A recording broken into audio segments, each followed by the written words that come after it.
telling students to cite evidence for the inferences that they're making is not new, but be sure that your instruction includes how to cite evidence.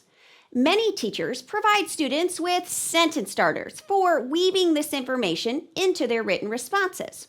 For example, according to the passage, or the article states, or in the text, or the character said. All of these are sentence starters, and they would be followed with specific quoted words or a paraphrase pulled right from the text. This citation is even more explicit when you include where in the text you found it. For example, according to the article in paragraph 4, or the fourth line of the poem. But with or without the paragraph or line reference really doesn't make a difference if you're only working with one text. What we need to make sure is that we're teaching students how to cite the text when we're working with multiple texts. Now, there's no one way to cite the text that you're referencing, but the key is that kids are clear and efficient in the text that they're mentioning or referencing within their written responses. Let me give you a few options to consider. When you're citing evidence and there are multiple texts that you're reading, you need to tell the reader which text this evidence was pulled from. Well, you could simply do that by referencing the title of the original text. Whether you're reading 2 or 3 different passages, the titles are all very different.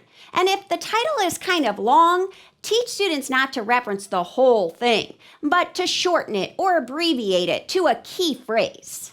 So you could tell the reader which text by identifying the title specifically, or if the texts are different, you could simply reference them by genre.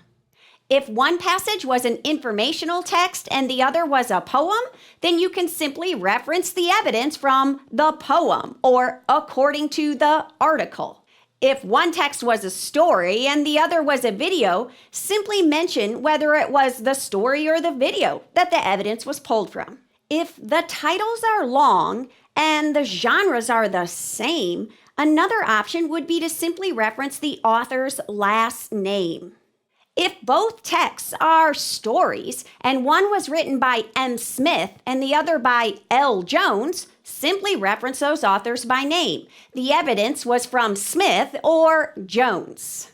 But keep in mind, you want to make sure students understand that author has to be loosely interpreted, because if it was a video, then the author was probably the director. If it's an infograph, then the author is the source of the information. If it's an illustration or a cartoonist, then we have to look for illustrator or cartoonist. Remember, there are 2 facets to textual citation. First, teach students to identify which text they pulled the evidence from, and then where in the text they pulled it from. I previously mentioned the notion of in paragraph 4 or the fourth line of the poem, and all that works great when it's print text. But what if it's an infograph, a timeline or a map, a photo? What if it's a graphic novel excerpt or a video? We have to teach students to identify the where using this atypical text. If it's a very visual text, then referencing the physical location might be an option. For example, the caption states, or if it's a timeline, in the far right side of the timeline, and then continue on with the evidence or detail you're referencing. If it's a photo, in the bottom right-hand corner. That also works for an illustration or a political cartoon. Within the third frame of the graphic novel excerpt.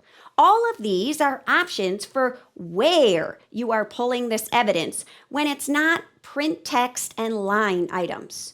Another option is to reference visual elements like the setting or background, the expressions on faces, even body postures and physical stances.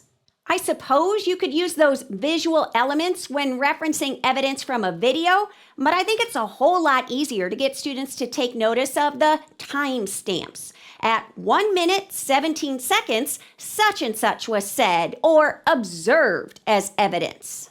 As we're teaching our students to cite textual evidence, of course, we want to make sure the content or details are strong. But beyond that, make sure that we're teaching them which text and where in the text they pulled these details from. Then they can weave that information into their written responses.